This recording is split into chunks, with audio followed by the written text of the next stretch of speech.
Action. चलो भाई action करते हैं। सभी को गुड इवनिंग। और देखो सुपर फास्ट तरीके से चैप्टर का नाम क्या है फटाफट से देखिए, स्टाफिंग। 10 से 15 दिन बाद बोर्ड का एग्जाम लिख रहे होगे तुम 3 घंटे के अंदर, तब याद करोगे भाई उस समय पढ़ लेता तो सही रहता। तो आज उस समय पश्चाताप करने का समय आ गया है और पहले से ही हम रिवाइज कर लेते, बीच में ना बोले लुगाइयों की तरह। चलिए सबसे पहले आते हैं मीनिंग के ऊपर। हमारे फंक्शंस ऑफ मैनेजमेंट कहाँ से शुरू होते हैं? चैप्टर का नाम स्टाफिंग है, बताइए जरा फटाफट से कहाँ से? प्लानिंग से लेके कंट्रोलिंग तक। मेरी बात समझ में आती है? प्लानिंग के अंदर हम प्लान करते हैं, ऑर्गेनाइजिंग के अंदर ऑर्गेनाइज करते हैं, लेकिन अब तक लोगों की कोई बातें नहीं आई कि कौन सा व्यक्ति उस जॉब पोजीशन को फिल करेगा। तो जॉब पोजीशंस डिसाइड की जाती हैं ऑर्गेनाइजिंग के अंदर, लेकिन उसे फिल किया जाता है किसके अंदर? स्टाफिंग। और अगर ऑर्गेनाइजेशन में जो ग्रेटेस्ट असेट होती है वो ह्यूमन रिसोर्स को माना जाता है। जैसे किसी कंपनी का सीईओ बदलते ही कंपनी की रातों रात जो है काया पलट हो जाती है, 1 साल में कंपनी लॉस से प्रॉफिट में पहुंच जाती है। रिसोर्सेज भी वही थे, प्रोडक्ट्स भी वही थे, पर्सन्स भी वही थे, लेकिन एक व्यक्ति के आ जाने से तो ह्यूमन रिसोर्स जो है ऑर्गेनाइजेशन की सबसे बड़ी असेट मानी जाती है। क्या मेरी बात समझ में आती है? और इसी चैप्टर को रिलेटेड बनाया गया है, नाम क्या रखा गया उसका? स्टाफ है। कह रहे इस चैप्टर में आप लोगों को भर्ती करिए, सिलेक्ट कराइए उनको और सारी चीज़ें ध्यान में रखिए। मेरी बात समझ में आती है? टेस्ट वगैरह सब कुछ। पहले आते हैं मीनिंग पे फटाफट से। मीनिंग का मतलब है यहाँ पर लाइनें चिपकानी है। क्या चिपकाने वाली लाइनें सीखने के लिए तैयार है आप? देखिए, after planning and organising the next function of managers is to perform what? Staffing involves, क्या लिखा हुआ है? Finding the right person for the right job, having the right qualification and doing the right. दोबारा से बताओ। पहला पहला पहला फाइंडिंग द राइट पर्सन, दूसरा for the right job, doing the right, having the right qualification and doing the right job. बहुत बढ़िया। It is identify as कैसा? मैनेजरियल फंक्शन, मैनेजमेंट का function of what? Filling and keeping what? Vacant post. एक होता है post को भरना और एक होता है उसे क्या रखना? कीपिंग। क्या वर्ड लिखा गया है? कीपिंग। कीपिंग से रिलेटेड कौन सा प्रिंसिपल ऑफ मैनेजमेंट है? कौन सा बच्चा बता सकता है? Stability of personal. कौन सा? स्टेबिलिटी। आपको भर्ती भी करना है भाई, बाहर मत देखो इधर, आपको भर्ती भी करना है और ये भी ध्यान रखना है कि वो बना रहे, आपके यहाँ जाए ना। यहाँ से 2 वजह से लोग आपके यहाँ से ऑर्गेनाइजेशन से नौकरी छोड़ के जाते हैं। पहला पैसे की वजह से, और दूसरा कई बार पैसे नहीं भी, मतलब पैसे की कमी की वजह से नहीं, क्योंकि उसे अपनी वर्क अपॉर्चुनिटीज ज़्यादा नहीं दिख रही, काम ज़्यादा नहीं दिख रहा, उसे लग नहीं रहा वो लर्न कर रहा है। ऐसा लग रहा है 1 साल पहले भी वही था, अगले 2 साल भी वहीं रहूँगा। मेरी बात समझ में आती है? इस सभी चीज़ों को आपको ध्यान रखना है। इंपॉर्टेंस को स्किप करते हुए हम आते हैं सबसे पहले और सबसे इंपॉर्टेंट बात पे। क्या है उसका? इसी के अंदर से बहुत सारे एमसीक्यूज और केस स्टडी निकलने वाली। जो पहला स्टेप इसके अंदर है और नाम क्या है उसका? Estimating man power requirement. ये कहते हैं आपको कैसे लोग फिल करने हैं, उससे ज़्यादा जरूरी पहले ये देखना है कि उसकी जॉब कौन सी है, कितने लोग फिल करने हैं। मेरी बात समझ में आती है? तो पहला पॉइंट कौन सा आ गया? Estimating what? Man power requirement. उसके लिए अलग से 3 से 4 नंबर का क्वेश्चन आ सकता है। फटाफट से पढ़ेंगे मेरे साथ। स्टाफिंग प्रोसेस बिगिंस विद किसके? Estimation of man power. ये बिल्कुल चेपू लाइन है। कैसी लाइन है? चेपू लाइन, जिससे आप बताएंगे पहला स्टेप है आगे, which means what? Finding out number and type of employees needed by the organisation in near future. कितने चाहिएंगे? जिसमें स्टेप्स हैं, 2 स्टेप है, बताओ कौन कौन से? वर्क लोड और वर्क फोर्स। मेरी बात, हालांकि एक और है या 2 और है? या 2 और है, एक और है, लेकिन इंपॉर्टेंट जो है वो ये दोनों है। इसमें से आपके एग्जाम में क्वेश्चन आएगा। पहला कौन सा है? वर्क, कौन सा? वर्क लोड एनालिसिस, और दूसरा कौन सा है? Work force analysis. Load word को हम जो है पंजाबी लैंग्वेज में रिक्वायरमेंट से बोलते हैं, जरूरत बोलते हैं लोड वर्ड को। यहां से आपको ऐसे याद रखना है कि वर्क लोड एनालिसिस का मतलब ये है कि आपको कितने लोगों की और कैसे लोगों की जरूरत है। तो जितनों की रिक्वायरमेंट है उसे क्या बोलते हैं? बताओ जरा फटाफट से। Work load analysis. और आपके पास कैसे एम्प्लॉयज हैं, इसे कौन सा बोलते हैं? Work force. आपके जो वर्क फोर्स है उसका एनालिसिस। इस तरीके से आप याद रखेंगे इसको। फटाफट से पढ़ेंगे। This requires finding what? Number and type of employees required to perform various jobs designed in organisational structure. कैसे लोगों की रिक्वायरमेंट है, कैसे लोगों की भर्ती करनी है, वो चाहिएगा। यहाँ पर बी पॉइंट में क्या लिखा हुआ है? Work force analysis. इसे सारे बच्चे ध्यान से देखेंगे। It means analysing what? Existing work force और employees already occupying the job position, how many of them are overburdened और underburdened। overburdened का मतलब क्या है? कम लोग हैं, ज़्यादा काम दिया हुआ है। और underburdened का मतलब क्या है? ज़्यादा लोग हैं और कम काम दिया हुआ है। सिचुएशन बिल्कुल क्लियर है सभी को? ठीक। उसके बाद आते हैं सी पॉइंट में। क्या? इसको जरा ध्यान से देख के समझेंगे आप। कंपैरिजन का मतलब है excess of workload over workload और वर्क फोर्स।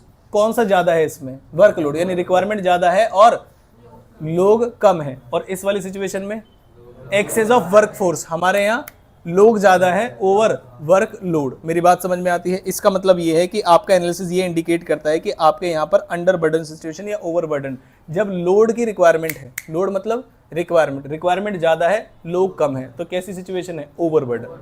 याद रख सकते हैं इसको। जब रिक्वायरमेंट ज्यादा है और लोग कम है तो अभी सिचुएशन कैसी है? ओवर बर्डन वाली। मेरी बात समझ में? और मैंने कहा रिक्वायरमेंट कम है लेकिन लोग ज्यादा है, तो कैसी सिचुएशन है? Under burden. ये ध्यान रखेंगे आप। ठीक, सेकंड पॉइंट क्या है? रिक्रूटमेंट। इसके अंदर हम क्या कोशिश करते हैं बताइए जरा फटाफट से ज्यादा लोगों की भर्ती हो, यही कोशिश करते हैं। कीवर्ड क्या है इसके? पढ़िए। It refers to the process of what? Inducing the people to apply for the job in the organisation. Induce करते हैं हम लोगों को यहाँ पर आइडेंटिफाई सोर्स ऑफ क्या? रिक्रूटमेंट, और making effort to secure what? More and more application. वही पॉइंट है जो आप आज पूछ रहे थे। मेरी बात समझ में? उसके बाद थर्ड पॉइंट क्या आता है? इन दोनों में से पॉजिटिव कौन सा है और नेगेटिव कौन सा है? Recruitment is a positive process and selection is a negative. Recruitment में हम चाहते हैं ज्यादा से ज्यादा लोग आए, सिलेक्शन में कम लोग सिलेक्ट होते हैं और ज्यादा लोग रिजेक्ट हो जाते हैं। इसी चक्कर में से क्या बोलते हैं? सिलेक्शन। सिलेक्शन आपको कैसे एम्प्लॉयज का करना है? जो मोस्ट सुटेबल हो आपके रिक्वायरमेंट के अकॉर्डिंग, पेइंग कैपेसिटी के अकॉर्डिंग और उसकी नॉलेज, स्किल, एक्सपीरियंस के अकॉर्डिंग। क्या मेरी बात समझ में आती है? ठीक। उसके बाद फोर्थ पॉइंट क्या है? मैं बोलूंगा और आपको बताना है मैं किसकी बातें कर रहा हूं। मैंने कहा मैंने व्यक्ति को बुलाया, उसे अपनी जॉब पे ना बिठा के लोगों से मिलवा रहा हूँ। मैंने उसे बुलाया, मैंने कहा भाई तेरा ये काम है, ये ऑफिस है, यहाँ तुझे बैठना है। ये प्लेसमेंट बोलते हैं। मेरी बात समझ में आती है? ठीक है, इसमें कोई दिक्कत वाली बात नहीं। यहाँ पर देखना, ओरिएंटेशन दो तरीके की फर्म्स में होता है, एक छोटी फर्म और एक बड़ी फर्म। बड़ी फर्म के अंदर जब आपका ओरिएंटेशन होगा तो उसमें ज़्यादा समय लगेगा, कुछ फ्यू आवर्स, फ्यू वीक्स और फ्यू मंथ्स भी लग सकते हैं, मतलब फ्यू डेज भी लग सकते हैं। लेकिन स्मॉल ऑर्गेनाइजेशंस में आपको आपका ही जो सुपीरियर होगा वो घुमा देगा राउंड पर, 1 दिन में 2 दिन में दिखा देगा आपको। क्या मेरी बात समझ में आती है? ठीक। उसके बाद फिफ्थ पॉइंट क्या है? मैं कुछ पॉइंट बोलूंगा और आपको बताना है कि ट्रेनिंग में क्या डिफरेंस है और डेवलपमेंट में। एक ऐसा कंसेप्ट है जो ऑल अराउंड की बातें करता है। एक ऐसा कंसेप्ट है जो किसी स्पेसिफिक स्किल सेट को इंप्रूव करने की बातें करता है, ट्रेनिंग। मेरी बात समझ में आती है? पक्की बात है। जैसे कोई स्पोर्ट बताओ, स्पोर्ट जैसे क्रिकेट है तो क्रिकेट में बहुत सारे तरीके होते हैं, बैटिंग होती है, बॉलिंग होती है, उसकी फील्डिंग होती है। मेरी बात समझ में आती है? तो इसका मतलब ट्रेनिंग होती है, बैटिंग की अलग होती है, बॉलिंग की अलग होती है। ऐसी फुटबॉल में होता होगा, गोलकीपर अलग होता है, अटैकर अलग होते हैं, डिफेंडर अलग होते हैं, इस तरीके। तो उनकी ट्रेनिंग सभी की अलग अलग तरीके से होती है। मेरी बात समझ में आती है? ठीक। अब स्मॉल ऑर्गेनाइजेशन के अंदर ज़्यादा स्टेप्स है या कम स्टेप्स है? बताओ जरा। ज़्यादा स्टेप्स है, ये बड़ी कन्फ्यूजन है।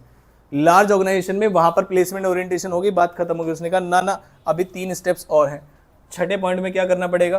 परफॉर्मेंस अप्रेजल, जिसमें आप उनके करंट परफॉर्मेंस को इवेलुएट करेंगे और अगर वो स्टैंडर्ड्स के बराबर या उससे ज़्यादा है तो उन्हें आप इंसेंटिव्स देंगे। 7 पॉइंट का है प्रमोशन एंड करियर प्लान, जिसमें आप देखेंगे कि वो एक ही जॉब पोजीशन पे ना रहे, आगे भी बढ़ सके, उसकी भी आप अपॉर्चुनिटीज दिलवाएंगे। और 8 पॉइंट क्या है? कंपनसेशन। कंपनसेशन के 4 पॉइंट सारे बच्चे ध्यान देखें। पहला कौन सा है? दूसरा कौन सा है? डायरेक्ट का मतलब ये है कि हमने तुम्हें पैसे दिए, डायरेक्ट हो गया। इनडायरेक्ट का मतलब हमने तुम्हारे बच्चे का एडमिशन करा दिया अपने ही स्कूल में, ये कैसा हो गया? इनडायरेक्ट। एक हो गया मॉनेटरी, एक हो गया नॉन मॉनेटरी। मैंने कहा आने जाने के ये पकड़ो पैसे, कन्वेंस अलाउंस दे दिया मैंने आपको, वो कैसा हुआ? On monetary. मैंने कहा आने जाने की कैब लगवा दी, नॉन मॉनेटरी। मेरी बात समझ में आती है? ठीक है। और ये 2 बेस पे हो सकता है। पहला कौन सा? टाइम बेस्ड और परफॉर्मेंस बेस्ड तो सब जानते हैं। टाइम बेस्ड बता सकते हो? जैसे अगर आप गवर्नमेंट ऑर्गेनाइजेशंस के अंदर अगर आपको पता हो तो शायद आपको ये नॉलेज होगी कि अगर आप सब इंस्पेक्टर इतने साल से है तो उसके बाद 5 साल के बाद कौन से इंस्पेक्टर बनेंगे, या ऐसा कुछ आपने सुना है? अगर आप वाइस प्रिंसिपल इतने साल से है तो ये एग्जाम देंगे तो प्रिंसिपल बन जाएंगे, या आप पीजीटी टीजीटी इतने साल से है तो आगे। तो गवर्नमेंट ऑर्गेनाइजेशंस में टाइम बेस्ड प्रमोशंस होते हैं। कैसे? Time based. कि आप मान लीजिए अगर वाइस प्रिंसिपल है, मैं एग्जांपल दे रहा हूँ, ऐसा है या नहीं मुझे नहीं पता, 5 साल से अगर आप वाइस प्रिंसिपल हैं तो आप प्रिंसिपल बन सकते हैं, एलिजिबल हो जाएंगे 5 साल होने के बाद ही, बस आपको एक एग्जाम क्रैक करना है। मेरी बात समझ? तो ये कैसा प्रमोशन हुआ बताओ जरा? Time based.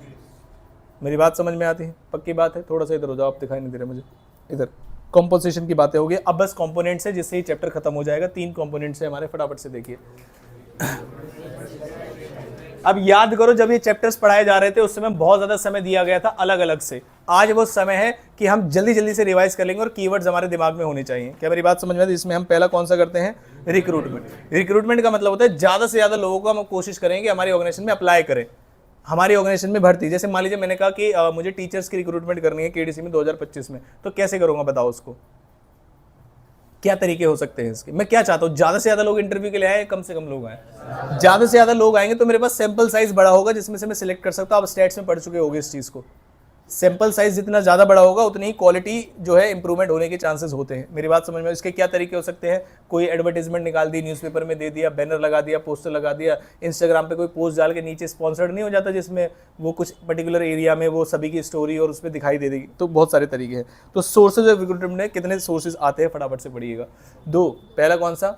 इंटरनल और दूसरा एक्सटर्नल। अगर आप एम्प्लॉयज को अपनी ही ऑर्गेनाइजेशन के अंदर के पे किसी पोस्ट से उठाकर या तो ऊपर वाली पोस्ट या उसके साइड वाली पोस्ट दे देते हो तो उसे क्या बोलते हैं? Internal source. अगर ऊपर वाली पोस्ट दे रहे हो तो उसे बोलते हैं प्रमोशन, अगर साइड वाली पोस्ट दे रहे हो तो उसे क्या बोलते हैं? ट्रांसफर। हालांकि एक और होता है ले ऑफ, लेकिन वो आपके सिलेबस में नहीं लिखा गया। ले ऑफ का मतलब क्या होता है कि कोई ऑर्गेनाइजेशन मान लीजिए साल में 7-8 महीने काम करती है, 7-8 महीने के लिए वो ऑपरेट करते हैं, तो 7-8 महीने के लिए वो मेरे यहाँ काम कर रहा है, 4 महीने के लिए कहीं और चला गया। भाई तुम देखो, जाके लेबर चौक पे खड़े हो जाओ या किसी और कंपनी से कॉन्टैक्ट करो या कुछ भी करो, फिर उसके बाद आप मेरे पास आ जाओगे। तो कैसे एक्सटर्नल सोर्स बोलना चाहिए या इंटरनल सोर्स बोलना चाहिए? इंटरनल। ले ऑफ एक कंसेप्ट होता है, मैंने आपको बता दिया, कभी पूछा जाए तो याद रखना, ये मत करना हमारे मास्टर ने पढ़ाया नहीं था। मेरी बात समझ में आती है? नेक्स्ट कौन सा आता है बताओ जरा? External source. एक्सटर्नल सोर्स में आ जाने दो। सबसे पहला कौन सा है? Direct recruitment. क्या मैं अंदर पढ़ूं या ऐसे ही बता दूं? ऐसे डायरेक्ट रिक्रूटमेंट का मतलब होता है जब आपकी कंपनी उसके नोटिस बोर्ड पर अपने जहां से वर्किंग वाले लोग, आने जाने वाले लोग देख सके उसको, उसे क्या बोलते हैं? Direct recruitment. की व्यक्ति की रिक्वायरमेंट है, वो रिक्वायरमेंट कुछ पर्टिकुलर डे के लिए भी हो सकती है और जनरली ऐसी रिक्वायरमेंट तब आती है जब कोई रेगुलर एम्प्लॉय उस समय ना आया हो, चाहे 1 दिन के लिए या 2 दिन के लिए, तो हम वहां पर पोस्ट लगा देते हैं, वहां पर क्या नाम है, नोटिस बोर्ड पर लिख देते हैं। मेरी बात समझ में? यहाँ पर कोई परमानेंट एम्प्लॉयज नहीं ढूंढते हम डायरेक्ट रिक्रूटमेंट। जैसे मान लीजिए आज सफाई वाला नहीं आया तो मैंने बोर्ड लगा दिया, एक सफाई वाले की आवश्यकता है 2 दिन के लिए, आज और कल नहीं आएगा। मेरी बात समझ में आती है? तो ये कैसा रिक्रूटमेंट हुआ बताओ? क्या इसमें हाईली क्वालिफाइड टीचर्स को बुलाया जा सकता है क्या? कि मान लीजिए मैंने कहा कि आज अकाउंट्स वाले सर क्या नाम है छुट्टी पे हैं, तो कोई अकाउंट्स पढ़ाने के लिए आ जाए 1 घंटे के लिए 4 से 5। ऐसे तो घूम नहीं रहे होंगे अकाउंट्स वाले टीचर, अरे भाई साहब नौकरी मिल गई, चलो चलो 1 घंटे के लिए, नहीं, है ना। दूसरा कौन सा है? अब मुझे बताने की जरूरत नहीं, आप बताओ इंपॉर्टेंट है या नहीं है? कुछ केस स्टडीज में आया था, काफी ज्यादा केस स्टडीज में आया था, काफी ज्यादा केस स्टडीज में। कैजुअल कॉलर्स का मतलब होता है कि पुराने समय पर जब कंपनी ने रिक्रूटमेंट सिलेक्शन किया होगा पिछले साल, तो उस समय पर भी बहुत सारे कैंडिडेट्स ऐसे थे जो डिजर्विंग थे लेकिन सिलेक्ट नहीं हुए। जैसे कुछ बच्चे रोडीज देखते होंगे, रोडीज, कोई ऐसे बच्चे हैं जैसे कभी देखा हो या ऐसा कुछ? ये सारे गऊ बच्चे हैं, ना बिग बॉस देखते हैं ना रोडीज देखते हैं, ये चल कैसे रहे शो मुझे समझ में नहीं। कोई है ऐसा बच्चा तो देखता है? या Indian Idol, dance India dance, देख क्या रहे हो तुम लोग भाई? मैच नहीं, मतलब वैसे क्या देख रहे हो? वेब सीरीज देख रहे हो? अच्छा, हाँ, तारक मेहता देख रहे हैं? अच्छा सुनो सुनो मेरी बात सुनो, अरे सुनो सुनो सुनो सुनो मेरी बात सुन लो। अब मैं ये कह रहा हूँ कि हर शो में, पता नहीं आप देख रहे हो नहीं देख रहे, लेकिन सबको ये पता होगा कि कई कंटेस्टेंट्स ऐसे होते हैं जो पिछली बार सिलेक्ट नहीं हो पाते लेकिन अगली बार दोबारा से उस शो में बुलाया जाता है, अगली बार आना तैयारी करके, ऐसा बोलते हैं। चाहे वो रोडीज हो, चाहे वो डांस इंडिया डांस हो या कोई प्रमोशन हो, उसमें ले या ना ले वो एक अलग मैटर है, लेकिन बुलाते जरूर है। तो जब आपके पास पिछले साल के कुछ एप्लीकेंट्स थे जो डिजर्विंग थे लेकिन सिलेक्ट इसलिए नहीं हो पाए क्योंकि आपके पास लिमिटेड पोस्ट थी, आज जब आपको ऐसी सेम रिक्वायरमेंट आ रही है जिसमें आपको सेम तरीके के लोग चाहिए, तो क्यों ना बस उनका डाटाबेस इस्तेमाल किया जाए। सारे सिलेक्शन के प्रोसीजर आपने उस समय कर लिए थे, तो दोबारा क्यों करना? तो उसे क्या बोलते हैं बताओ जरा? Casual callers. अब मुझे समझ में नहीं आ रहा इंटरनल है या एक्सटर्नल है? क्यों है एक्सटर्नल? क्योंकि उन्होंने हमने जॉब नहीं दी थी। जब तक जॉब नहीं देंगे तब तक वो क्या रहेंगे? एक्सटर्नल। मेरी बात समझ में आती है? तो कंपनी के अंदर डेटाबेस होगा उनका, लेकिन वो रहेंगे हमेशा एक्सटर्नल। थर्ड पॉइंट कौन सा है?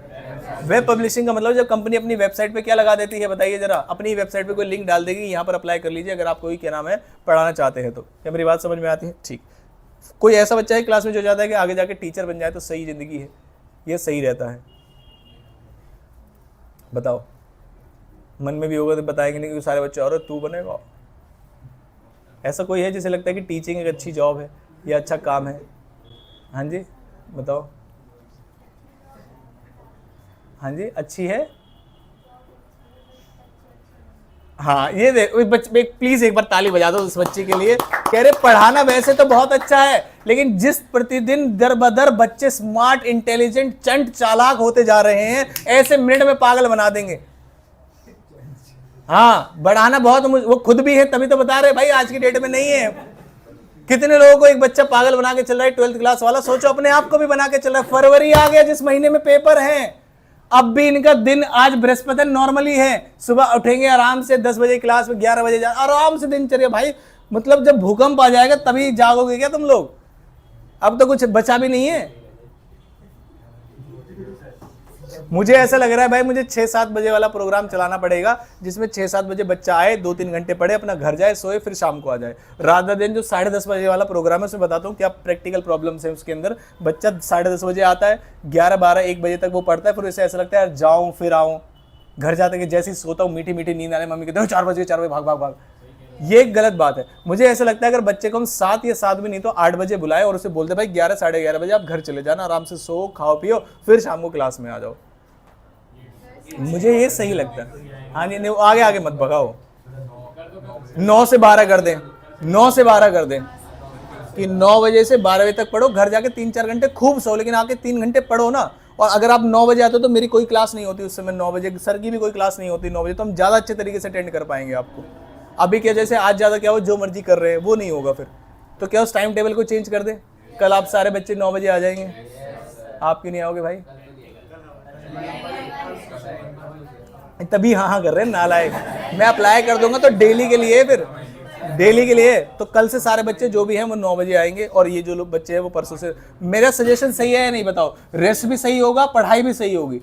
मेरी बात समझ में आती है? पक्की बात है? ठीक, चलो चलो चलो। Fourth point management consultants. Fourth, और सारे नहा के आए की तरह मारूंगा जो भी बिना नहा के आया है।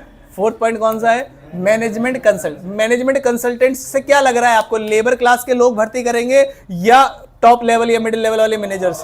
टॉप और मिडिल लेवल वाले मैनेजर्स को अपॉइंट करेंगे। इन्हें हेड हंटर्स भी बोलते हैं। हेड हंटर्स का मतलब समझ में आता है? जो टॉप पोजीशंस होती है उन्हें हेड बोला जाता है। मेरी बात समझ में आती है तो उन्हें हेड हंटर्स बोला जाता है, जिसमें टॉप मैनेजमेंट के लोगों को ढूंढा जाएगा। इधर उधर बातें मत करो। उसके बाद फिफ्थ पॉइंट क्या है? ये है कौन सी? ये ऐसी फर्म्स होती है जो स्पेशलिस्ट जितने भी होते हैं, जितने भी आपके प्रोफेशनल्स होते हैं, उनका डेटाबेस रखती है अपने पास। डेटाबेस वर्ड सुन के तुरंत मत कहना कैजुअल कॉलर्स नहीं, ये कंपनी डेटाबेस रखती है अलग से और आपको ये प्रोवाइड करेगी और उस पर कमीशन लेगी आपसे। क्या मेरी बात? अब मान लीजिए कोई इंजीनियर चला गया रातों रात, तो रातों रात फिर 1 महीने के लिए सर्च थोड़ी लगा, अगले दिन ही चाहिए इंजीनियर। तो उसलिए आपको इन मैनेजमेंट कंसल्टेंट्स की जरूरत पड़ती है। मेरी बात समझ में आती है? ठीक। उसके बाद फिफ्थ पॉइंट क्या है? कैंपस का मतलब क्या है? यहाँ पर schools and colleges, specially colleges में या किसी इंस्टीट्यूशंस में जब आप कंपनी जाती है और वहाँ पर फाइनल ईयर पास होने से पहले बच्चों को जॉब ऑफर कर देती है, तो उसे क्या बोलते हैं बताओ जरा? Campus recruit. क्या मेरी बात समझ में आती है? पक्की बात है? ठीक। अच्छा, मेरा डाउट है, बताना जरा, इंटरनल सोर्स है एक्सटर्नल सोर्स है? अरे बोले डाउट तो डाउट ये है कि फॉर एग्जाम्पल मैंने कहा कि मुझे कोई बच्चा पढ़ाने के लिए चाहिए, किसी छोटी मोटी क्लास के लिए या बड़ी क्लास के, जो भी XYZ रीजन, तो मैं सोच रहा हूँ 12th क्लास में से मैंने किसी बच्चों को सिलेक्ट कर लिया। ये इंटरनल है या एक्सटर्नल है? अभी मैं ओपिनियन ले लेता हूँ।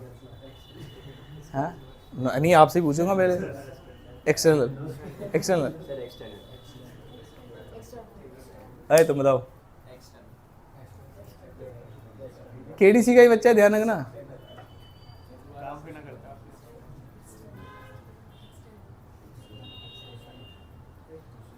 क्वेश्चन ये था कि अगर मैं यहीं से किसी बच्चे को सिलेक्ट कर लूँ कि तुम अगले साल पढ़ाओगे इस क्लास में, तो इंटरनल रिक्रूटमेंट हुई या एक्सटर्नल?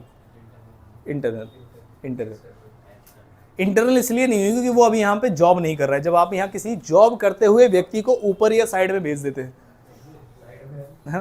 मेरी बात समझ में आती है? ठीक। क्वेश्चन सुनना बहुत ज़्यादा जरूरी था, ध्यान से। आई होप आपको समझ में आया। 6 पॉइंट क्या है? जरा 6 पॉइंट पढ़ो। जब आप मीडिया में एडवर्टाइजमेंट देते हो तो उसे क्या बोलते हैं? Media advertisement. लेबर कॉन्ट्रैक्टर्स कौन से होते हैं? मैनेजमेंट कंसल्टेंट्स, जिन्हें हेड हंटर्स भी बोलते हैं। उसका दूसरा भाई है लेबर कॉन्ट्रैक्टर्स। बस वो टॉप पोजीशंस की बातें करता है और ये लेबर्स की बात करता है, और कोई भी डिफरेंस नहीं है। 8 पॉइंट क्या है? ये एम्प्लॉयमेंट एक्सचेंज एक मंदिर है जो गवर्नमेंट चलाती है, जिसमें सारे बेरोजगार लोग अपने डेटा अपडेट करते रहते हैं, और ये एम्प्लॉयमेंट एक्सचेंजेस जब जब कंपनी आती है तो इनको वो डेटा प्रोवाइड कर देती है और अपना काम बन जाता है। 9 पॉइंट क्या है? जब आप एडवर्टाइजमेंट को किस में दिखा दीजिए? टीवी में, तो उसे क्या बोलते हैं? टेलीकास्टिंग। 10th पॉइंट क्या है? रिकमेंडेशन का मतलब होता है जब आपका कोई एग्जिस्टिंग एम्प्लॉय या कोई फॉर्मर एम्प्लॉय, फॉर्मर का मतलब क्या है? जो पहले एम्प्लॉय था, अपने किसी जान पहचान वाले को भेज दे कि भाई तुम यहां पर चले जाओ। मेरी बात समझ में आती है? तो उसे क्या बोलेंगे? रिकमेंडेशन। अब रिकमेंडेशन इंटरनल में आनी चाहिए एक्सटर्नल में? अब मैं अनुभव से पूछता हूँ, मेरे यहाँ कोई टीचर काम करे, मैंने उनसे कहा यार एक सब्जेक्ट का टीचर और चाहिए, उन्होंने किसी को बोल दिया और वो आ गया। एक्सटर्नल है या इंटरनल? मेरे यहाँ जो टीचर काम कर रहा है उससे बोला था मैंने, टीचर है जॉब कर रहा है। एक मिनट, इंटरनल क्या है? ये एक्सटर्नल। क्योंकि जो व्यक्ति आएगा वो बाहर से आएगा। मेरी बात समझ में आती है? ठीक है, जिस टीचर से मैं बात कर रहा हूं अगर उस टीचर को ऊपर नीचे से आगे पीछे करता हूं तो इसका मतलब ये इंटरनल है, लेकिन अगर वो किसी को रेफर कर रहा है और वो बाहर से आ रहा है तो क्या होगा? एक्सटर्नल। मेरी बात समझ में आती है? ठीक है, अच्छा ये कुछ मेरिट्स हैं और डीमेरिट्स है। पहला पढ़िए फटाफट से इंटरनल सोर्स के बारे में। इकोनॉमिकल सोर्स, इकोनॉमिकल का मतलब होता है सस्ता, इसमें आपके कोई भी पैसे नहीं लगेंगे। ठीक है, आगे सेकंड पॉइंट क्या है? जब आपको पता होगा कि आप लोगों में, सब बच्चों का ध्यान इधर उधर मत देखिए बुक के अंदर कोई भी। हाँ जी, पेज नंबर कौन सा है बुक में? 88 पेज नंबर पे है भाई। सेकंड पॉइंट, सेकंड इधर इधर। सेकंड पॉइंट क्या है? Motivates existing employee. जब हमें पता हो कि हम जो एम्प्लॉयज काम कर रहे हैं, जब कंपनी को आगे बढ़ने के लिए टॉप पोजीशंस में किसी की जरूरत होगी तो हम में से कोई आगे जाएगा, तो एक तरीके से मोटिवेशन की बात है। थर्ड पॉइंट क्या है? अगर कोई टीचर है, मान लीजिए पहले 8th क्लास में पढ़ाता था, मैंने कहा तुम 10th क्लास में पढ़ाओगे, तो मैं तो क्या दोबारा दिखाऊंगा कि यहाँ ऑफिस है, यहाँ क्लास है, यहाँ वॉशरूम है? नहीं, पहले से पता है उसको। उसके बाद लेस पॉइंट, लेबर टर्नओवर। जब लेबर्स को ऐसा लगेगा कि हम में से कोई आगे बढ़ेगा तो वो और ज़्यादा मेहनत करेंगे, कल को कोई बाहर से आके उनके ऊपर राज करे, उन्हें ऐसा पसंद नहीं होता। उसके बाद फिफ्थ पॉइंट क्या है? क्यों इंप्रूव होगी परफॉर्मेंस? ये समझ में आता है भाई, इधर ध्यान दो, क्या तुम लोगाइयों की तरह चेकअप आता है कुछ तुम्हें? है वो उसके कान में बोल रहा है, वो हंस रहा है, मैं तुम्हें पढ़ा रहा हूँ, रिवाइज करा रहा हूँ, फिर टेस्ट दूंगा, फिर वही गोबर करोगे टेस्ट में। इतनी ज़रूरी बात है क्या? है मुस्कुराते रहते हो तुम, मुस्कुराओ, लेकिन ये लखनऊ नहीं है। मेरी बात समझ में आ गई? ये क्लास चल रही है, तो आप बीच बीच में इधर उधर कान में बोल के चुगली ये चपाटी ना करें। और भी बच्चे पढ़ रहे हैं, मुझे 2 बार टोकना पड़ जाए तो आपको खुद ही शर्म आ जानी चाहिए कि टीचर को एक बात 2 बार बोलनी पड़ गई हमें। समझ रहे हो ना कितनी बेशर्मी लेके चल रहे हो साथ में? ठीक है, उसके बाद 6 point, job rotation also helps in training of an employee. ऐसे एम्प्लॉय की ट्रेनिंग में हेल्प करेगा जो आगे जाके मैनेजर बन सकता है। और जब एक मैनेजर वही होगा जिसने मल्टीपल जॉब्स परफॉर्म कर रखी होगी, वही मैनेजर बन सकता है। क्यों? क्योंकि उसे हर व्यक्ति का रोल रिस्पॉन्सिबिलिटी पता होनी चाहिए। मेरी बात समझ में आती है? उसके बाद नेक्स्ट पॉइंट क्या? Helps in transferring. कौन से डिपार्टमेंट से? सरप्लस से। कौन से डिपार्टमेंट में? बताइए जरा फटाफट से, क्या बोला मैंने जी? उसके बाद इधर आ जाते हैं, डीमेरिट्स क्या है इसके?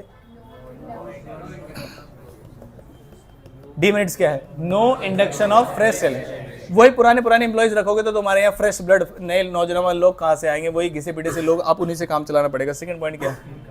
Employees becomes lethargic. लेथार्जिक का मतलब क्या होता है बताइए जरा? उन्हें पता है टाइम बाय प्रमोशन हो गई, 2 साल काम करो या मत करो, 2 साल के बाद तुम आगे पोजीशन पे पहुंच ही जाओगे, तो फिर वो प्रमोशन नहीं मतलब अपने आप हो जाता है। थर्ड पॉइंट क्या है? Not available to new. नई ऑर्गेनाइजेशन अगर आप स्टार्ट कर रहे हैं तो वहां आपको इंटरनल सोर्स नहीं मिलेगा। उसके बाद नेक्स्ट कौन सा है? Spirit of competition gaps hamper. अगर आपको पता चल जाए कि आप में से ही कोई आगे जाए, जैसे मान लीजिए मैंने कहा लास्ट रो में से ही किसी व्यक्ति को टीचर चुनूंगा मैं, सोचो, है ना? तो कितनी दिक्कत वाली बात हो जाएगी। तो स्पिरिट हैम्पर हो जाती है, उन्हें लगता है हम में से ही कोई आगे जाएगा तो टेंशन मतलब तेरा भाई साथ है। मेरी बात समझ में आती है? उसके बाद फिफ्थ पॉइंट, फ्रीक्वेंस ट्रांसफर में रिड्यूस प्रोडक्टिविटी। इसका मतलब ये है कि भाई पहले तुम ये वाला काम कर लो, अब इसे छोड़ो ये कर लो, इसे छोड़ो ये कर लो। अगर बहुत ज़्यादा आप ट्रांसफर कर देते हैं तो उसकी प्रोडक्टिविटी खत्म हो जाती है। किसी व्यक्ति को स्टेबिलिटी के साथ काम करने दोगे तभी वो धीरे धीरे जाके उसके अंदर स्पेशलिटी भी आएगी, एफिशिएंसी भी आएगी और वेस्टेज भी कम करेगा और काम भी कम समय में करके देगा। क्या मेरी बात समझ में आती है? ठीक है। उसके बाद 6 पॉइंट क्या है? नैरो चॉइस का मतलब क्या है यहाँ पर बताइए जरा? जब इंटरनल में से ही कोई लेना है तो चॉइस तो बड़ी रिस्ट्रिक्टेड हो गई ना। एक्सटर्नल से भी लोग आते, मैं उनसे मिलता, उनसे पूछता तो मुझे पता चलता, तो वाइडर चॉइस होती। इंटरनल सोर्स का मतलब है आप चॉइस को आपने नैरो कर दिया। 7 पॉइंट क्या है? ऐसे जो बच्चे होते हैं या जो ऐसे टीचर्स होते हैं या जो ऐसे एम्प्लॉयज़ होते हैं जो मैनेजर्स को ज़्यादा इंटरनल इन्फॉर्मेशन देते हैं कि ये वहाँ हो गया, ये वहाँ हो गया, तो ऐसे लोगों को मैनेजर्स अपने साथ रखना पसंद करते हैं कि भाई इसे थोड़ा थोड़ा धीरे धीरे प्रमोट करते रहो। मेरी बात समझ में आती है? तो फेवरेटिज्म हो सकता है, जाति के बेस पे हो सकता है, कलर के बेस पे हो सकता है, रिलीजन के बेस पे, कास्ट के बेस पे, किसी भी बेस पे हो सकता है। मेरी बात समझ में आती है? ठीक। एक्सटर्नल सोर्सेज के मेरिट्स और डिमेरिट्स बस आपको इधर उधर क्रॉस करने हैं। जो इंटरनल के मेरिट्स हैं वो एक्सटर्नल के डिमेरिट्स हैं। इस तरीके से भी आप इसे याद रख सकते हैं। अब आ जाते हैं इंपॉर्टेंट पॉइंट। और इंपॉर्टेंट पॉइंट क्या है? सिलेक्शन। याद करो, जब सिलेक्शन के स्टेप्स आपको याद कराए थे, जब रिवीजन करने की बारी आएगी तो जो आपको सबसे ज़्यादा दुख देगा टॉपिक इस चैप्टर में वो यही वाला सिलेक्शन के स्टेप्स। मेरी बात समझ में आए? और जिस दिन क्लास कराई थी अगर मुझे मिल गई तो मैं उसे भेज भी दूंगा आपको। सारे स्टेप्स आपको याद कराए गए थे बिल्कुल अच्छे तरीके से एक्सप्लेन करते हुए। मेरी बात समझ में आती है? अब फटाफट से मैं जल्दी करा देता हूँ। पहला पॉइंट क्या है? Preliminary screening. स्क्रीनिंग का मतलब होता है छटनी करना। जब मेरे पास एप्लीकेशन आएंगे तो मैं देखूंगा, जब मैंने बोला था ग्रेजुएट्स ही अप्लाई करें, पता चले 12th वालों ने भी अप्लाई कर रखा तो पहले उसे छाट दूंगा। मैंने बोला था ग्रेजुएट्स आएंगे जिन्हें 5 साल का एक्सपीरियंस हो, तो वहाँ पर बिना एक्सपीरियंस वाले भी बहुत सारी एप्लीकेशंस आई हुई थी, तो मैं उसकी भी छटनी कर दूंगा। तो प्रीलिमिनरी स्क्रीनिंग का मतलब है जब आपके पास एप्लीकेशंस आती हैं तो आप उन एप्लीकेशंस में से छटनी कर दीजिए। मेरी बात समझ में आती है? दूसरा पॉइंट क्या है, इस सिलेक्शन टेस्ट में से भी कई बार एमसीक्यू आ सकते हैं। हाँ भाई क्या हो गया, चटनी नहीं छटनी, छटनी। सिलेक्शन टेस्ट में से आपसे एमसीक्यू से मैच द फॉलोइंग है, कोई भी ऐसी चीज आपसे पूछी जा सकती है, जिसमें पहला टेस्ट कौन सा है, जो यहाँ पर कीवर्ड लिखा हो वही आपको एग्जाम में दिखेगा और कोई वर्ड पढ़ने की जरूरत नहीं है। इंटेलिजेंस टेस्ट लिया जाता है एबिलिटी टू टेक व्हाट, और आईक्यू चेक करने के लिए। क्या चेक करने के लिए? आईक्यू। और आईक्यू की फुल फॉर्म क्या होती है? Intelligence question. क्या मेरी बात समझ में आती है? दूसरा जो टेस्ट है कौन सा वाला टेस्ट है बताओ? एप्टीट्यूड। एप्टीट्यूड वर्ड का मतलब होता है जब कोई नई चीज आपसे सिखाई जा रही है तो आपकी अप्रोच क्या है और एबिलिटी क्या है नई चीजों को सीखने के लिए। तो learning capacity to develop and future success score, ये कुछ 3 वर्ड्स ऐसे देखो, अगर ये दे दिया जाए तो कोई भी पहचान लेगा, ज़्यादातर चांसेस है कि बच्चे पहचान, लेकिन अगर दे देना कैपेसिटी टू डेवलप तो भूल जाएंगे क्या था, डाउट आ सकता है फ्यूचर सक्सेस स्कोर पे। आज का जो समय है वो ये है, घर जाके ऐसे पॉइंट्स को लिखना। अभी जैसे घर जाके यहाँ किताब फेंक दी, नीचे खड़े हो गए, 2 घंटे बाद घर पहुंचे, भाई वो समय बचा ही नहीं। आज डेट क्या है बताना जरा, और एग्जाम कब है? एग्जाम बिजनेस वाला, बिजनेस। और वैसे भी मतलब आप समझ जाओ ना, आप ये समझो कि नंबर ऑफ डेज से भी डिवाइड कर दो तो भी आपके पास बहुत कम समय बच गया है। तो अब जो समय, मेरी आपसे मतलब हाथ जोड़ के रिक्वेस्ट है कि आप घर जाके बिल्कुल भी टाइम वेस्ट ना करें, और जो चीज़ें क्लासेस में कराई जा रही हैं आपको बिल्कुल ऐसी जैसे एग्जाम में अब आने वाली हैं, तो आप उसका पूरे फोकस के साथ आपको रिवीजन करना है। अगर क्लास में 10 बच्चे भी इस बात को समझ गए तो हमारा तो रिजल्ट हमें चिपकाने लायक मिल जाएगा। बाकी होगा क्या होगा, इसने आज तक किसी ने नहीं पूछा कि सर जब क्लास में 40 बच्चे थे या 30 बच्चे थे तो 10 के ही क्यों 90+ आए, बाकी भी क्यों नहीं आए, क्योंकि सबको पता है क्यों नहीं आए। तो आप उसका कारण ना बने, घर जाके पूरी एफर्ट्स डालिए और बढ़िया नंबर लेके आने हैं। मेरी बात समझ में आती है? अभी छुट्टी नहीं हुई है। सी पॉइंट क्या है? Personality test. कह रहे पर्सनैलिटी में आप क्या चेक करना चाहते हैं? व्यक्ति के क्या इमोशन, थोड़ा सा डांट दिया रोने लगे, मेरी बात समझ देखो, ढीठ बनो, ये होना चाहिए इमोशन। कुछ भी कह लो, डांट लो। कल मम्मी का फोन आ गया, सर इसका पेपर है अकाउंट्स का, री का, आप इसे बुला लो, आप अपनी छुट्टी क्यों कर दी? हमने कहा जी हम तो यहीं बैठे, मम्मी को ही पागल बना दिया, आया ही नहीं। क्या बोला आपने? अरे तो बीएसटी के लिए आ जाते, बना दिया ना इसने मम्मी को अपनी। मेरी बात समझ, कितने चैप्टर का है? पहला दूसरा तीसरा है ना। स्टेबिलिटी ऑफ पर्सनल सुनाओ, ऐसे हेडिंग है बस, ये है बस। तो भाई मम्मी को भी पागल बना सकते हैं। तो इंसान के क्या इमोशन, हाँ जी मैम को तो बना ही दोगे। सेकंड पॉइंट क्या है? Reactions, maturity, value system. ठीक है, एक इंसान के अंदर ये सारी चीजें होनी चाहिए। नेक्स्ट ओवरऑल पर्सनैलिटी की बात की जाती है यहाँ पर। डी पॉइंट कौन सा है? डी पॉइंट कौन सा है? कहाँ गया? ट्रेड टेस्ट, जिसमें आप क्या चेक करेंगे? Existing skills, level and proficiency, जो अभी वो काम कर रहा है उसे ट्रेड टेस्ट बोलते हैं। और ई पॉइंट क्या है? इंटरेस्ट टेस्ट का मतलब ये होता है जो व्यक्ति का जिस काम को लिए पसंद है उसे वही काम करने देना चाहिए। जैसे फॉर एग्जांपल सचिन तेंदुलकर है, वो क्या करना चाहते हैं बताओ जरा? क्रिकेट खेलना चाहते हैं, और बात मत करो, क्या करना चाहते हैं? क्रिकेट खेलना चाहते हैं। तो वो क्रिकेट खेलेंगे तो बड़े बढ़िया तरीके से क्रिकेट खेलेंगे। हाँ जी, मतलब वही मतलब वो इंटरेस्ट टेस्ट हो गया ना। जैसे फॉर एग्जांपल अभी मैं गया था कल टेनिस कोर्ट पे, टेनिस नहीं होता टेनिस कोर्ट, उस पर खेलने गया मैं। तो बढ़िया कोर्ट बना रखा उन्होंने, मैंने कहा भाई बढ़िया, ये तो सिस्टम बना रखा है। तो मैंने कहा हम भी खेल सकते? कह रहा सर खेलो, आपका ही है। स्टूडेंट ही था जो पहले पढ़ता था, उन्होंने ही बनवाया वो। मैंने कहा कितने पैसे लगे? कह रहा एक भी नहीं। मैंने कहा आ जाओ। मैं खेलने लगा वहाँ पर। तो वो कह रहा है इसको सीखने के लिए, जो टेनिस होता है ना उसको सीखने के लिए क्या नाम है ये सब चीज़। मैंने कहा भाई देख, हम सीखने के लिए खेलते हैं, हम मज़े के लिए खेलते हैं। जैसे 2 प्लेयर वहाँ हैं, 2 प्लेयर यहाँ हैं। कह रहा सर फिर दिक्कत होगी ना आपको, तो आपको पता ही नहीं है प्रोफेशनल तरीके से कैसे खेल। मैंने कहा भाई खेल का मतलब क्या होता है? अगर आपको जिस भी व्यक्ति को कोई स्पोर्ट पसंद है उसकी ट्रेनिंग कराने भेज दो ना, आप वापस आ जाओगे 7 दिन के अंदर, कुछ मजा नहीं आएगा। मजा आता हो हुले, ओए आउट है, नॉट आउट है, बार बार बस। तो वो कह रहा सर फिर तो दिक्कत हो जाएगी, ये तो आप ढंग से खेल नहीं पाओगे। मैंने कहा दोनों अनपढ़ उधर और दोनों अनपढ़ इधर, कोई दिक्कत ही नहीं। चारों को ही नहीं आता ना, तो लेवल मैच हो गया ना, तो फिर दिक्कत है। मैंने कहा भाई तो कोर्ट दे दे, बच्चे मैं ले आऊंगा अपने आप खेलने के लिए। कह रहा ठीक है सर। तो बोर्ड्स के बाद मुझे फोन करना, फोन नहीं मैसेज करना, फोन मत करना। थर्ड पॉइंट क्या है? वो हम फीमेल स्टूडेंट्स के लिए भी बात करने गए थे, टेनिस और बैडमिंटन के लिए। कोर्ट मतलब प्रॉपर, इन्हें तो ऐसे ले जाते हैं ऐसे धूल में भरे ग्राउंड में, आपको प्रोफेशनल तरीके से लेके जाएंगे। पढ़िए थर्ड पॉइंट क्या है आपका? Employment interview. एम्प्लॉयमेंट इंटरव्यू का मतलब ये होता है कि भाई साहब एप्लीकेशन तो आपकी बहुत कुछ बोल रहे थे, आज तुम भी कुछ बोल लो। This is called employment interview. ठीक है, उसमें लिखा था आपकी हॉबीज क्या है? Reading books. पूछ ले कौन सी बुक पढ़ी आज तक, पता नहीं, किसी का भी चेप दिया है ना। और आपकी हॉबीज क्या है?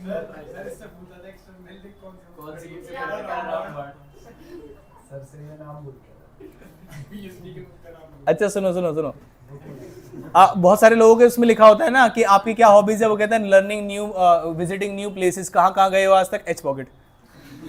कितनी स्टेट्स विजिट की है पता नहीं है। मेरी बात समझ में? वो कहता है इनोवेशंस में मुझे बहुत इंटरेस्ट है। पूछ ले इंडिया क्या इनोवेट कर रही है, कुछ नहीं पता। आज तक क्या इनोवेट किया, कुछ नहीं पता। तो मेरी बात समझ में आता है? तो कई बार जो आपको लगता है कि जितने भी ये जो रिज्यूम लिखे जाते हैं, है ना, सीवी जिसे बोलते हैं, वो सच बोलते हैं? सब कॉपी पेस्ट करके देखते हैं कि कहाँ से बढ़िया है, उसे कॉपी पेस्ट कर देते हैं। इसीलिए जरूरी होता है, बताइए क्या? इसमें इन डेप्थ इंटरव्यू किया जाता है, सूटेबिलिटी चेक करने के लिए, इंफॉर्मेशन लेने के लिए, और प्रोवाइड करे हम भी उसे बताएंगे तो वो भी हमसे पूछेगा और हम भी उसे बताएंगे भाई एक्चुअल में ये पिक्चर है, कर पाओगे नहीं कर पाओगे, काम ये है हमारा। मेरी बात समझ भाई? उसमें लिखा था इस जॉब के लिए, वहाँ सारी चीज़ें थोड़ी समझाएंगे। हमने कहा टीचर चाहिए यहाँ पर, तो वो आ गया। मैंने कहा भाई टीचर में बस काम पढ़ाना नहीं है तुम्हें, टीचर चाहिए था हमें, बस पढ़ाना नहीं है, टेस्ट चेक करने हैं, टेस्ट बनाने हैं, डिसिप्लिन देखना है, रिकॉर्ड्स मेंटेन करने, बस ये करना है आपको। इस चीज़ के लिए भी हायरिंग होती है, टेस्ट चेक करें। वो तो टीचर ही कर पाएगा ना टेस्ट चेक, जिसे पता होगा कि टेस्ट में है क्या। उसके बाद 4th पॉइंट क्या है? रेफरेंस एंड बैकग्राउंड चेक का मतलब ये है कि उसकी शक्ल पे मत जाना कि वो व्यक्ति कैसा है। हो सकता है पीछे मर्डर करके आया, हो सकता है उसका पुलिस रिकॉर्ड हो, तो रेफरेंस एंड बैकग्राउंड चेक किए जाते हैं। अगर मान लीजिए आप ये कह रहे हो कि पिछली वाली जो कंपनी है वहाँ से, इधर ही देखना है ना, देखो कितना ध्यान दे रहा हो, इतना दिमाग भाई। 1% भी तुम पढ़ने पे लगा लो ना तुम। आपने बोला नहीं था ईमानदारी से, सही ईमानदारी सोच लो। अभी देख लो 6:27 हुए, तुम्हारा रिएक्शन दिखा दूंगा इसमें भी क्लास के बाद। बोलो मुर्गा बन के चलोगे पूरी क्लास में? बोलो नालायक। रेफरेंस एंड बैकग्राउंड चेक का मतलब ये होता है कि भाई कोई व्यक्ति कहाँ से आया, उसका पुलिस रिकॉर्ड वगैरह। अब तुम कह रहे हो तुमने पुरानी वाली जॉब क्यों छोड़ी? भाई कोई एम्प्लॉय आएगा तो मैं पूछूंगा ना कहाँ काम करते थे और वहाँ क्यों छोड़ी। वो कह रहा है मुझे लर्निंग न्यू स्किल्स और ये सब नहीं मिल रही थी, पता चला चोरी करते हुए पकड़ा गया। वो कैसे पता चलेगा भाई? रेफरेंस एंड बैकग्राउंड चेक से। हाँ, वो कह रहा मोर इनोवेटिव अपॉर्चुनिटीज नहीं मिल रही थी मुझे, इनोवेटिव अपॉर्चुनिटीज मिलती तो मैं काम करता। मेरी बात समझ में आती तो बड़ी दिक्कत हो गई। वो पता कुछ भी हो सकता है ना भाई। ऑर्गेनाइजेशन की एसेट जेब में रख के ले जा रहा था और टिफिन के डब्बे में भर के ले जा रहा था, बताओ फिर क्या कर सकते हैं? अब ये केस आया था, नया केस कह रहा है केक लेके आया था कि भाई मेरे बच्चे का बर्थडे है, तो 2 केक ले आया। एक केक बैग के अंदर ही था, एक केक बांट दिया। तो जो केक बैग के अंदर था उसके अंदर और सामान रख लिया ऑफिस का। मेरी बात समझ में आती? हाँ रख लिया भाई, अरे अंदर रख लिया भाई, काटा वाटा केक है थोड़ा सा बहुत इधर उधर। अब कोई गार्ड उसके अंदर थोड़ी घुस के चेक करेगा, लेकिन उस वाले ने कर ली तो किसी ने देख ही लिया होगा। तो ऐसे भी पकड़े जाते हैं लोग। 5th पॉइंट क्या है बताओ जरा? Selection decision. यहाँ पर हम डिसाइड करेंगे हमें कौन सा वाला व्यक्ति रखना है। यहाँ पर फाइनली उसका सिलेक्शन हो जाता है। अब हम कहेंगे भाई तुमने बोला तो था तुम फिट हो, अब एक बार चेक कर लेते हैं। यहाँ फिटनेस का मतलब क्या है? 100 मीटर की रेस करवानी है। What is the meaning of fitness? Fitness का क्या मतलब है यहाँ पर बताओ जरा? फिटनेस का मतलब यह है कि आप अपनी जॉब को लेके फिट है या नहीं है। अगर पढ़ाने का काम है तो आपकी आवाज में थोड़ा सा दम होना चाहिए कि भाई बच्चों तक जाए, जो कोई नींद में उसे जाग जाए, बीच बीच में याद भी दिलाओ उसको। मेरी बात समझ में आती है? क्लास चल रही है तो एक तो आवाज़ आपकी अच्छी होनी चाहिए, फ्लुएंसी अच्छी होनी चाहिए, बोलने की फ्लुएंसी होना बहुत ज़रूरी है। मेरी बात समझ में आती है? जैसे आप यहाँ पर मनीष चौधरी जी आए थे उस दिन, कौन कौन बच्चे थे यहाँ पर? क्या लगता है बोलने में फ्लुएंसी है या बोलने में फ्लुएंसी नहीं है? नहीं, मेरी नहीं कह रहा मैं, उनकी कह रहा हूँ भाई। मेरे में तो ठीक है बोलने की फ्लुएंसी। सोचने लग जाते हैं। मुझे लगता है आज की जनता अपनी बातें जैसे सुन सकती है। अगर मान लीजिए वो असली मतलब पॉलिटिकल उसमें होते तो वो आपको लुभाने वाली बातें करते, वो ऐसे नहीं है। वो जो उन्होंने काम किया वो गिनवा रहे थे आराम आराम से, बच्चे उसमें इंटरेस्ट नहीं ले पा रहे थे। अगर मान लीजिए अचानक से बोल देते आने जाने की सुविधा करवा दूंगा तुम्हारे लिए केडीसी में, ये करवा दो, और बच्चे अरे भाई तू ही है। मेरी बात समझ में आती है? वो वाली बात नहीं है उसके अंदर, है ना। जैसे वो ब्रजभूषण जी को जानते हो? ब्रजभूषण जी कौन है? वो हमारे घर के वही आए थे, जब उनके साथ ही आए थे वो। तो उन्होंने क्या नाम है, अब जहाँ हम रहते हैं वहाँ ज़्यादा हमारी फैमिली के लोग रहते हैं, तो उन्होंने पूरा सब कुछ बता दिया कि क्षत्रिय हाथ होता है, ब्राह्मण ऊपर होता है, जब क्षत्रिय को चोट लगती है तो ब्राह्मण रोता है, ऐसे ऐसे करके। तो ब्राह्मण सारे और भाई साहब नेता ही है ये तो हमारी बात कर रहा है। समझ रहे हो बात को? ऐसे लोगों की जरूरत है, तभी तो 7 बार से सांसद है वहाँ का। मेडिकल एग्जामिनेशन समझ में आया आपको? हाँ जी, मेडिकल एग्जामिनेशन समझ में आया को फिट फॉर द जॉब वाली बात है। 7th पॉइंट क्या है? Job offer. जॉब ऑफर का मतलब जब फाइनल टर्म्स डिसाइड कर लेंगे और आपको ऑफर लेटर मिलेगा। और 8th पॉइंट क्या है? Contract employment. जब आपके ऑफर लेटर पे आप और हम दोनों साइन कर देंगे तब उसे कॉन्ट्रैक्ट ऑफ एम्प्लॉयमेंट बोल देते हैं। क्या मेरी बात समझ में आती है? ठीक है, नेक्स्ट आते हैं कौन सा? किसी भी पर्टिकुलर व्यक्ति की किसी भी पर्टिकुलर काम के लिए स्पेसिफिक स्किल सेट्स को इंप्रूव करने के लिए जो चीज कराई जाती है वो क्या होती है? ट्रेनिंग। जिससे उसकी एफिशिएंसी बढ़ती है और कॉस्ट क्या हो जाती है? कम हो जाती है। वेस्टेज क्या हो जाती है? कम हो जाती है। ट्रेनिंग के बेनिफिट्स लिख लेना, आप खुद से पढ़ेंगे। ट्रेनिंग और डेवलप, देखो मैं तो पूरा सिलेबस ही पूछूंगा आपसे, ठीक है। ट्रेनिंग की मीनिंग क्या है? It is the process of what? Increasing the knowledge and skill. Development का मतलब क्या है? Learning and growth. नॉलेज और स्किल्स बढ़ा रहे हो तो ट्रेनिंग है, लर्निंग बढ़ा रहे हो और ग्रोथ बढ़ा रहे हो तो डेवलपमेंट है। ये सब मैं आपसे एमसीक्यू में पूछने वाला हूं, ध्यान रखना। मेरी बात समझ में आती है। और 50 से ज़्यादा मार्क्स का टेस्ट होगा, अभी मैंने आपको बता दिया, बढ़िया तरीके से रिवीजन करके आना, एक दिन एक्स्ट्रा भी तो मिल रहा है ना। चलो नेक्स्ट पॉइंट क्या है, सूटेबल टू। हाँ जी, हाँ कल से ही 9 बजे आना है, और टेस्ट आपका परसों है, और मॉर्निंग में ही रख लेंगे टेस्ट। चलो इवनिंग में ही रख लेंगे टेस्ट। हाँ टेस्ट तो इवनिंग में ही है, टेस्ट तो इवनिंग में ही है। परसों इवनिंग में क्या, अच्छा फेयरवेल है तो आप पहले दे देना, आप कल ही दे देना है। नहीं नहीं भाई, अरे दुनिया को लेके चलूंगा तो भाई हो गया मेरा। ना ना ना ना ना ना, इधर देखो, आप पहले दे जाना, कल शाम को ही दे जाना, उसमें क्या प्रॉब्लम है, रिवाइज करो दे दो। फेयरवेल की तुम्हें तैयारी थोड़ी करनी है, करनी है क्या, कोई परफॉर्मेंस है क्या, बस तो फिर चलो। क्या है ये, फॉर टेक्निकल स्टाफ, और ये किसके लिए है, देखो डेवलपमेंट कराते हैं हम मैनेजर्स का, और ट्रेनिंग देते हैं जो टेक्निकल काम करते हैं, ये बिल्कुल सिंपल बात है। उसके बाद नेक्स्ट पॉइंट क्या है, नेचर, ये फोकस करता है स्किल्स जो ऑलरेडी हैं आपके पास उनको इंप्रूव करने के लिए। मेरी बात समझे, जैसे झूठ बोलने की स्किल है उसे इंप्रूव करवा रहे हैं, गोली देने की स्किल है उसे इंप्रूव करा रहे हैं, पढ़ रहे हैं उसे इंप्रूव करा रहे हैं, किसी भी चीज़ की हो सकती है। फोकस ऑन डेवलपमेंट ऑफ ऐसी क्वालिटीज जो आपको पता ही नहीं है आपके अंदर हैं। हाँ जी, उनकी ट्रेनिंग है। हिडन क्वालिटीज का मतलब ये जो मैनेजर, जो पेरेंट्स है, जो टीचर है, जो आपको देख रहे हैं, इतने साल से देख रहे हैं, वो बता सकते हैं कि इस बच्चे के अंदर ये वाला टैलेंट है। जैसे पूर्णिमा डांटती बहुत अच्छा है तो ये पढ़ा सकती है ना। हाँ जी, ओम के अंदर टैलेंट है भाई, ये लड़ाई करवा सकता है। तो जो विदेशी मुद्दे हैं उसमें से भेजा जा सकता है, फॉरेन डिप्लोमेट उसमें से भेजा जा सकता है, अपने इसको छोड़ के बाकी 2 देशों में लड़वा देगा। मेरी बात समझ में आती है, इसे फॉरेन डिप्लोमेट बोलते हैं।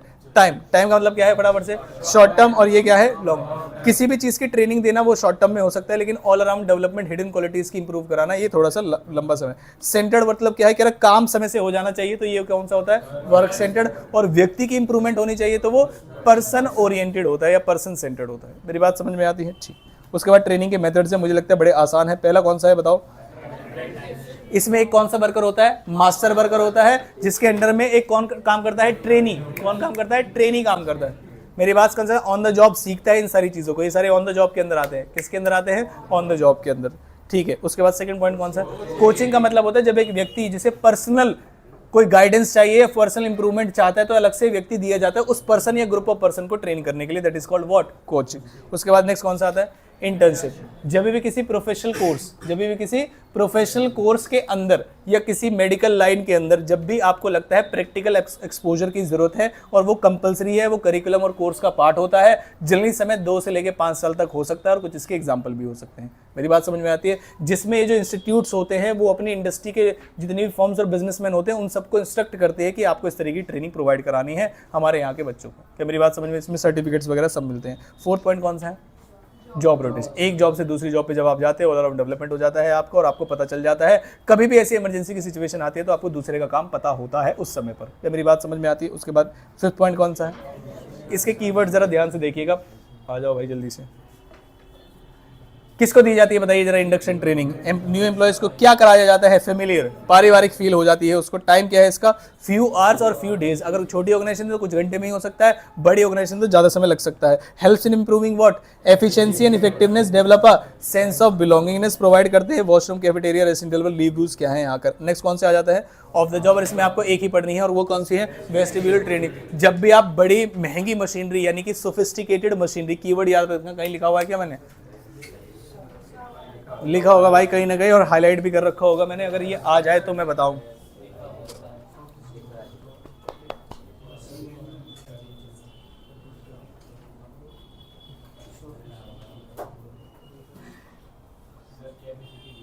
जी, कैसी मशीनरी होती है, सोफिस्टिकेटेड मशीनरी होती है, एक्चुअल वर्क एरिया से अलग ले जाते हैं। अगर किसी पायलट को सीधा प्लेन में ही बिठा दे सिखाने के लिए तो बड़ी दिक्कत हो सकती है।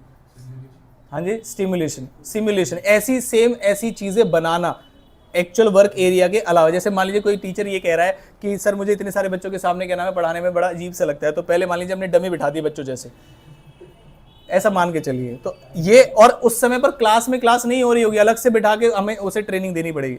मेरी बात समझ में आती है, पक्की बात है। अगर कोई कहता है देखो जब तक आप पिक्चर के उस साइड बैठे हैं, और ये सबके साथ होता है, तब तक बोलना, इंटरप्ट करना, कोई कमेंट पास करना बड़ा आसान होता है। जिस दिन माइक इधर आ गया और आपको इधर आ गया, मुझे खुद होता है स्टेज पे जाके, मेरी बात समझ में आती है, तो इसका मतलब वहां पर आपकी स्पीकिंग स्किल देखी जाती है। तो यहाँ पर कौन सी ट्रेनिंग है बताओ जरा, वेस्टिब्यूलर ट्रेनिंग। कौन सी ट्रेनिंग? वेस्टिब्यूल। जब भी आप कोई इंपॉर्टेंट क्रूशल वर्क करते हैं जिसमें महंगी मशीनरी शामिल होती है तो उस समय जो आप ट्रेनिंग देंगे वो कौन सी ट्रेनिंग होगी? वेस्टिब्यूल। और कुछ कीवर्ड्स याद रखेंगे आप, जैसे कि एक्चुअल वर्क एरिया से अलग किया जाता है, सिमिलर एनवायरनमेंट दिया जाता है आपको। क्या मेरी बात समझ में आती है? जैसे मान लीजिए वॉर की जो ट्रेनिंग होती है वो कैसे होती है? सीधा जाके भाई पाकिस्तान वाले फोड़ देना और उससे बोलना कि अभी प्रैक्टिस कर रहे हैं, लड़ाई नहीं कर रहे। नहीं, आपने भी देखा होगा कि कुछ ऐसे आपने भी देखा होगा कुछ ऐसे तरीके के डमी लोग बनाए जाते हैं, उनके ऊपर लगाए जाते हैं ना, बंकर्स वगैरह बनाए जाते हैं। तो पहले नॉर्मली ही ट्रेनिंग की जाती है बस, और तो कुछ है नहीं। बस खत्म हो गया, कुछ बचा नहीं। मैंने कौन सा वाला दिया था होमवर्क के लिए? ट्रेनिंग के बेनिफिट्स बस दिया है मैंने होमवर्क के लिए, और हमने सारी चीज़ें यहाँ पर सीख ली है। हर एक बच्चा बढ़िया तरीके से इसे करेगा। अब बस 5 मिनट के अंदर हम टेस्ट चेक करेंगे और फिर आप घर जा सकते हैं। बंद कर देना उसको। सुबह करवा दूँ? सुबह करवा दूँ।